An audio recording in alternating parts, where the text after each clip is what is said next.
Sveiki, visi gimę po dvynio ženklu. Pasižiūrėkime laikotarpį nuo balandžio 21 iki 27, kas jūsų laukia.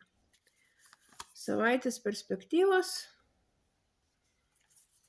ko vengti ir patarimas jums. Labai geras laikotarpis tiek finansinė prasme, tiek moralinė prasme. Šią savaitę būsit labiausiai koncentruoti į savo šeimyninius reikalus, spręsit šeimyninės problemas. Ko vengti? Venkite manipuliuoti kitais, tuo pačiu neleiskite manipuliuoti savimi. Pasaugokit tiek savo idėjas, tiek savo turtą, nes tiesiog gali būti arba apgauti, arba apvogti.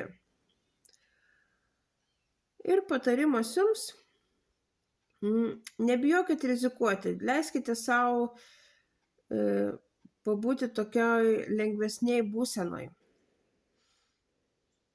Nebijokite imtis kažko tai naujo, nežinomo, nepažįstamo.